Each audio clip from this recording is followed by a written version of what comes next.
I have seen it on my comment section. People talking about Babu being the likely kingpin to take it from Raila Amolo Odinga once he exits the active politics, and maybe if he's not there. However, kingpins are not always elected. They just come up. I mean, people decide that this is the person going to be in charge of us. So as we speak today here, Raila Amolo Odinga being alive is still the kingpin of Luo Nyanza. But now there's a time that to reach Raila Amolo Odinga will completely not be active not be active in the Kenyan politics completely, because maybe of age or maybe some other reasons. Now, as we speak here today, Babu Owino has already positioned himself to become the Luo kingpin. But one thing that you have to accept here is that Raila Amolo Odinga does not want Babu Owino to inherit his support base. We all know that. Why? When there were vacant seats in ODM, seats that could have groomed Babu Owino to become a better leader, Raila Amolo Odinga didn't see Babu Owino deserves any deputy party leader, chairperson, minority leader, or even the minority chief whip. Babu Owino Raila Amolo Odinga never saw Babu Owino capable of occupying any of those seats. And there are rumors that the inner circle of Raila Amolo Odinga, particularly the old guys within the Raila Amolo Odinga circle, don't want Babu Owino around Raila Amolo Odinga. The reason being, Babu Owino is getting support that is going to cover, or maybe is going to sweep away these other leaders from the influential part of Luo Nyanza leadership. You have to remember that most of these leaders are elected out of supporting Raila Amolo Odinga blindly, or even consciously or blindly. Most of them are elected because just of mentioning the word Raila Amolo Odinga. But the moment Babu Owino takes over, would they be elected for supporting or mentioning Babu Owino? Not likely. Not likely. It's very clear. They don't want Babu Owino around Raila Amolo Odinga, and they don't want Babu Owino to succeed in any way. But there's something that is worrying the people around Raila Amolo Odinga and Raila Amolo Odinga himself. That is the love and support Babu Owino is experiencing from the Luo Nyanza youths. Let me not talk about the rest of the country. That's the Luo Nyanza, just the Luo Nyanza youths. Whenever there's a function and Babu Owino is present, they demand for him to speak. I'm sure Babu Owino is never invited to these functions. But whenever there is a function, they always demand Babu Owino to speak. And whenever Babu Owino speaks, this cheering, ululation, whistling, and so many things in support of Raila Amolo Odinga. In support of Babu Owino. That is a signal that the Babu Owino is simply the kingpin of Luo Nyanza. Just after Raila Amolo Odinga exits, is going to take over. That is going to form the basis of this analysis here today. But before kindly do so, if this is the first time you're watching our videos, kindly make sure that you subscribe, like, and comment, because that is the best to give this channel. Now, it is very clear that Babu Owino is going to take up from Raila Amolo Odinga. But now, when is this going to happen? Maybe probably after Raila Amolo Odinga has exited. But imagine of a scenario where Raila Amolo Odinga keeps quiet, because nobody endorsed Raila Amolo Odinga to become the kingpin of Luo Nyanza. Nobody endorsed him. Raila Amolo Odinga took these powers from whoever who had them. He emerged amongst many other leaders, including James Orengo, Anyang' Nyong'o, and the rest.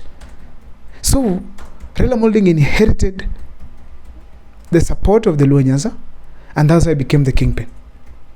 Right now, he's among the few living kingpins we have in the country. Few. So therefore, Babu Owino will not be chosen by anybody, particularly from the leaders. He has to emerge from the people, which has already happened. The people of Luo Nyanza want Babu Owino to become the leader after Raila Amolo Odinga has exited. They say, when Baba leaves, Babu takes over. Now, the problem is that these people do not want Babu Owino to thrive, because they want to take up the role after Raila Amolo Odinga has left, including people like Kopi Wandai. They don't want people like Junet Mohammed. They don't want Babu Owino to take over. But now Babu Owino will. The reason why I'm saying so, it's because kingpins are not selected by leaders. Leaders cannot sit in a room and choose this is going to be the kingpin of the Kusi region, kingpin of the Nyanza region, kingpin of the Mount Kenya, kingpin of the Maasais, kingpin of the Kalenjin. They don't sit in a room and select. Leaders, particularly kingpins, are selected by the people. They emerge. The name becomes common within the people. It becomes very common. If Babu Owino right now goes to any county of Luo Nyanza, he will vie for any seat and he will win without actually the landslide, without much campaigns. If he goes to Migori County and decides he wants to become a governor there, he will beat those people by far. If he moves here to go to Homa Bay and decides to vie, he will beat those people by far. If he goes to Kisumu, where he comes from, and decides to be the governor there, he will become a governor very early in the morning. And actually, I tell myself, if Babu Owino sticks to become the governor of Kisumu County, he becomes a governor there, or maybe a senator, that one will enable him at least buy time as Raila Amolo Odinga exits politics.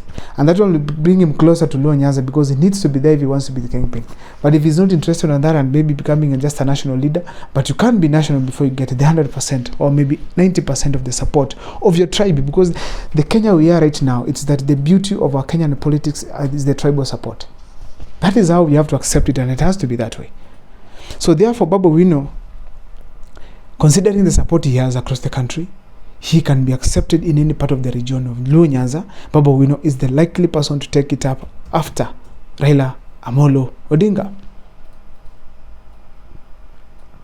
People could be asking again, why is it that these people, including Raila himself, they don't want Babu Owino to become a kingpin, or even to become a vocal leader right now as you speak from Luo Nyanza, or even to behave like he's speaking on behalf of the Luo Nyanza? Let me remind you, when Museveni was in Kenya, he said that Babu Owino is funding Bobby Wine to go and protest against him in Uganda.